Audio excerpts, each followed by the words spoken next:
ये है मेक्सिको, 13 करोड़ की आबादी वाला दुनिया का 10वां सबसे बड़ा कंट्री। मेक्सिको 21वीं सदी के सबसे इम्पोर्टेंट कंट्रीज में से एक है और इसकी वजह इसकी लोकेशन और हिस्ट्री है। मेक्सिको के नॉर्थ में अमेरिका है, साउथ और वेस्ट में पैसिफिक ओशन है, साउथ ईस्ट में ग्वाटेमाला, बेलीज और कैरेबियन सी है, जबकि ईस्टर्न साइड पर गल्फ ऑफ मेक्सिको है। मेक्सिको हजारों साल से डिफरेंट कल्चर्स और सिविलाइजेशंस का गढ़ रह चुका है। आपको शायद ये जानकर हैरत होगी कि दुनिया का सबसे बड़ा पिरामिड इजिप्ट में नहीं बल्कि मेक्सिकन स्टेट ऑफ पुएब्ला में है, जिसे द पिरामिड ऑफ चोलुला कहा जाता है। यूरोपियंस के आने से पहले यहाँ पर बहुत से कल्चर्स और सिविलाइजेशंस थी। सबसे पहले यहाँ ओल्मेक्स आबाद थे, फिर अराउंड 200 AD में यहाँ मायंस आए और करीबन 700 साल तक सेंट्रल और साउथ अमेरिका पर हुकूमत की। मायन सिविलाइजेशन अपने वक्त की सबसे एडवांस सिविलाइजेशन थी, जिसकी डिसअपीयरेंस आज भी किसी मिस्ट्री से कम नहीं। उनकी मैथ्स, एग्रीकल्चर और एस्ट्रोनॉमी की नॉलेज उस टाइम के लिहाज से अनबिलीवेबल थी। लेकिन फिर 950 AD के अराउंड ये सिविलाइजेशन मिस्टीरियसली खत्म हो गई। फिर 10वीं और 11वीं सदी में टोल्टेक्स आए और फिर उनके बाद 13वीं सदी में यहाँ एज़टेक्स आबाद हुए और फिर 14वीं सदी तक यूरोपियंस के यहाँ आने तक वही सेंट्रल मेक्सिको पर रूल करते रहे।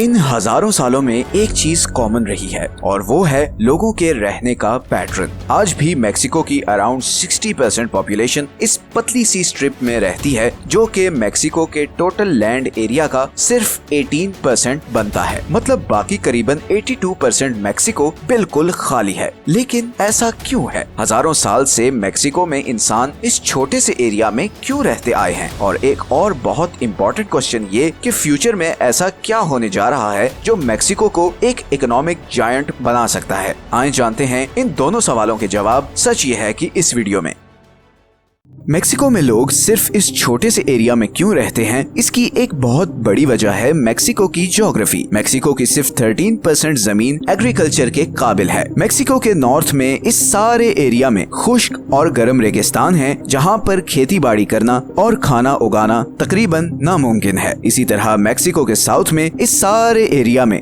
घने जंगल हैं, जहां पर बहुत ज्यादा बारिश होती है। यहाँ पर इंफ्रास्ट्रक्चर बिल्ड करना बहुत मुश्किल है, बिकॉज रोड्स या बिल्डिंग्स बनाने के लिए आपको खुश्क कंक्रीट चाहिए, मगर यहाँ पर बारिश इतनी है कि ये होना प्रैक्टिकली इम्पॉसिबल है। और इसीलिए मेक्सिको के इस 1100 किलोमीटर लंबे सदर्न बॉर्डर्स पर सिर्फ 8 पक्की सड़कें हैं, जो मेक्सिको को सेंट्रल अमेरिका से कनेक्ट करती हैं। और इसी तरह अगर हम थोड़ा और साउथ में आए तो यहाँ पर पैनामा और कोलंबिया के बीच एक भी रोड नहीं जो अमेरिका के इन दो हिस्सों को आपस में कनेक्ट करे। And on top of all these geographic complications, almost 70% Mexico पहाड़ों से कवर्ड है और इन पहाड़ों ने मेक्सिको के लिए बहुत ही अनफेवरेबल हालात पैदा किए हैं। सबसे बड़ा नुकसान ये है कि इन पहाड़ों को काट कर इंफ्रास्ट्रक्चर बनाना बहुत ही मुश्किल और महंगा काम है और इसीलिए मेक्सिको का ये सेंट्रल पार्ट जहाँ पर लोग रहते हैं, मेक्सिको के बाकी हिस्सों से इन माउंटेन रेंजेस की वजह से कटा हुआ है।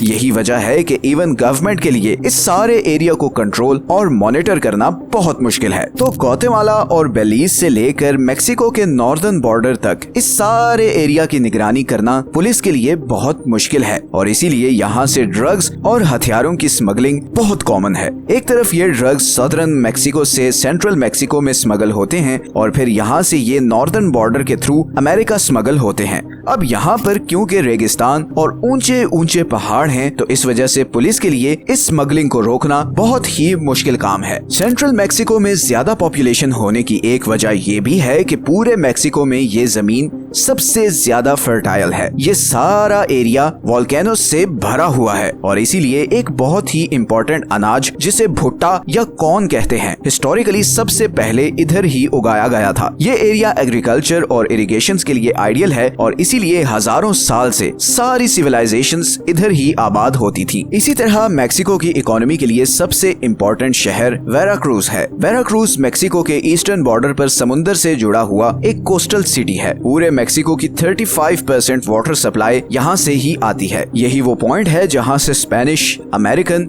और फ्रेंच आर्मी 16th और 19th सेंचुरी में मेक्सिको में घुसी और उसके कैपिटल मेक्सिको सिटी को कैप्चर किया। मेक्सिको सिटी के आसपास पास बहुत बड़ी माउंटेन रेंज है जो उसे एक्सटर्नल अटैक से प्रोटेक्शन तो देती है, मगर ये पहाड़ मेक्सिको की कोस्टल लाइन प्रोटेक्ट करने में एक बहुत बड़ी रुकावट भी है। इसीलिए 20th सेंचुरी से पहले मेक्सिको एक्सटर्नल फोर्सेस के लिए बहुत ही वनरेबल था। फिर 1873 में वेराक्रूज से मेक्सिको सिटी तक 200 माइल्स के इस डिस्टेंस पर बहुत ही मुश्किल से एक रेलवे ट्रैक बिछाया गया और इसी टाइम पर मेक्सिको के पड़ोसी यूनाइटेड स्टेट्स में करीबन 50,000 miles per rail road network बिछाया जा चुका था, क्योंकि अमेरिका की ज्योग्राफी मेक्सिको के मुकाबले में बहुत फ्लैट और इवन थी और इसी इंफ्रास्ट्रक्चर डेवलपमेंट की वजह से अमेरिका मेक्सिको से बहुत आगे निकल गया। तो मेक्सिको की यही जियोग्राफिकल कॉम्प्लिकेशंस बहुत बड़ी वजह है मेक्सिको के इस पॉपुलेशन पैटर्न की और मेक्सिको के नॉर्दर्न अमेरिका से पीछे रह जाने की। लेकिन पिछले कुछ सालों में मेक्सिको में एक जबरदस्त ट्रांसफॉर्मेशन हुई है। 2010 से 2023 के बीच अमेरिका से मेक्सिको तक 17 गैस पाइपलाइंस बिछाई गई हैं और ज्यादातर गैस अमेरिका मेक्सिको बॉर्डर पर लगाए गए मैन्युफैक्चरिंग प्लांट्स तक पहुंचाई गई है, जिसके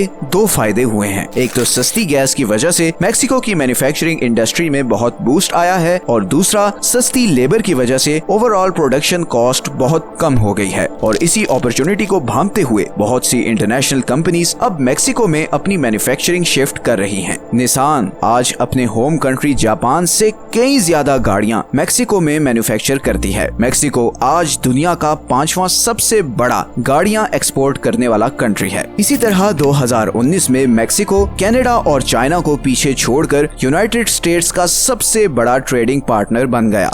एक्सपर्ट्स प्रिडिक्ट कर रहे हैं कि अगर मेक्सिको की मैन्युफैक्चरिंग इंडस्ट्री इसी स्पीड से आगे बढ़ती रही तो अगले 20 सालों में मेक्सिको दुनिया की 7वीं सबसे बड़ी इकोनॉमी बन जाएगा। और जैसे जैसे मेक्सिको की मैन्युफैक्चरिंग इंडस्ट्री एक्सपैंड करेगी वैसे ही मेक्सिको का पॉपुलेशन पैटर्न भी चेंज होगा। बहुत से लोग इस सेंट्रल एरिया से निकलकर नॉर्दर्न बॉर्डर पर सेटल होना शुरू हो जाएंगे, क्योंकि इस एरिया में बहुत सी फैक्ट्रीज सेटअप हो रही हैं और बिल्कुल बॉर्डर पर होने की वजह से इन फैक्ट्रीज से निकलने वाले प्रोडक्ट्स पर अमेरिका में कोई एडिशनल टैक्स भी नहीं। लग ऐसे ही रहा है कि मैक्सिकन्स ने अब अपनी बुरी ज्योग्राफी का हल निकालने का फैसला कर लिया है और जब कोई नेशन कलेक्टिवली ऐसा फैसला कर ले तो फिर उसे आगे बढ़ने से कोई नहीं रोक सकता। ये हैं वो सोर्सेज जहां से हमने इस वीडियो के लिए कंसल्ट किया है। अगर आपको आज की वीडियो अच्छी लगी है तो इसे लाइक और चैनल को सब्सक्राइब जरूर कर दें। कमेंट्स में हमें टॉपिक्स जरूर सजेस्ट करें। मिलते हैं नेक्स्ट वीडियो में, अपना ख्याल रखें।